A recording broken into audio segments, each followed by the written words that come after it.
Yeah, so that's partly why I thought that chapter or that dichotomy that you drew between Monopoly and Settlers of Catan was so crucial, because I think the error that a lot of people make here is in trying to view optimism, the realization that we've improved over the past few decades. They want to try and paint that sort of progress with the dichotomy of the stagnation and all the errors that we have today. So to them, it's either you recognize that we're doing good, or you recognize that societies are falling deeper and deeper into an abyss, and that Yeah. we need to find ourselves out of that abyss in which we presently find ourselves. When I think you do the good job of clarifying that these needn't be mutually exclusive viewpoints, that you can hold both of them concurrently, and I think that's the crucial takeaway here. Yeah. That you can realize that there's lots of progress that has been made, whilst also realizing that there's a lot more progress still to be made, and that's where we are to continue growing.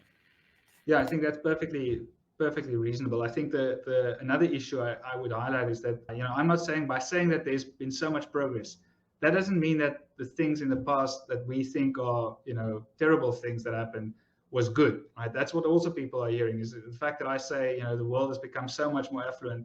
That means I think colonialism or apartheid or all of these kind of slavery was somehow a good thing. That's certainly not what I'm saying. I mean, in fact, these are the things that I study, right? And I know that that's exactly, if they didn't happen, there would have been much more rapid progress. So I study how those types of events were debilitating. Like, what did they do? Apartheid was an incredibly debilitating event or set of policies then that limited the economic freedoms, right? So the fact that these policies were removed actually allowed us to kind of to grow to levels far beyond that we thought we could. So it's so certainly that, but somehow that's often confused, is the fact that we can both agree that these things were bad, and to still say, despite those kind of inhibiting factors, we did manage, because of science, because of technology, did manage to do incredibly well. And we can do even better if we continue to remove those kinds of inhibiting regulations and discriminatory laws and those kind of things. So I think that's really an important point also to make.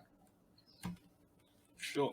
When talking about Africa's political failures and their dictator regimes, one of the chapters actually discusses that. You remark that it took centuries of conflict for democratic institutions to emerge in Europe, and why should we expect the process to be any less painful in Africa?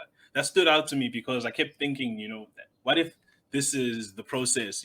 Africa as a whole is still relatively newly independent. I don't think we have 100 years in the bank yet. So I kept thinking that what if this is the process, and we are coming from like real oppression? Maybe these are the growing pains, and we'll figure it out.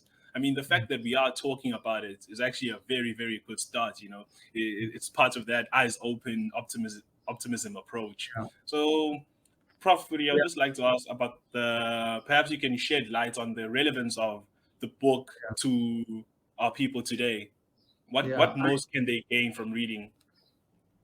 Yeah, I think it's a incredibly important point to make, and I think that's partly also my frustration is it's actually pretty remarkable that a continent that gained its independence, right, 60 years ago or so, with also borders that are, they are mostly, or many of them at least, are dictated by this colonial oppressors, right? They weren't designed by the inhabitants themselves, and yet there's almost no international conflict in Africa over these borders, right? So Europeans, I mean, we're in the middle of a European war after centuries of European conflict. You would have thought that these borders are now at least finally, set in stone, but they're not. Like, there's again a war in Ukraine and Russia, and yet in Africa, with outside enforced borders, there's almost no international conflict. There's no countries that fight between one another, right? All the conflicts in Africa are within countries, they're like civil conflicts. Right?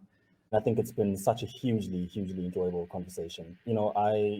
For me, as I said earlier, I mean, it's presented to me and unlocked a world that I didn't even know existed. I didn't know that it was possible to look at history from an economic lens in the way that we have done today, and in the way that you have so eloquently done in your book. Like, it really is remarkable. And yeah, I'm really, really thankful that I was able to read the book, and I was able to actually discuss the contents of the book with you. So do you, by any chance, have any final comments for our listeners and viewers? Other than All that, right. they need to buy the book. Well, obviously buy the book. Maybe I can mention that I try and blog once a week. So if people are interested in these ideas, they can go to, I think it's johanfourie.substack.com or just johanfourie.com. It's also my website. So it'd be wonderful for people to sign up. It's free. And I write for various newspapers, and so you'll get some of those ideas also in your inbox every Monday.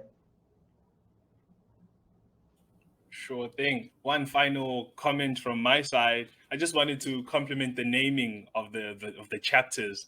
I really enjoyed. There's one that actually says, "Why would you want to eat dim sum in Transkei?"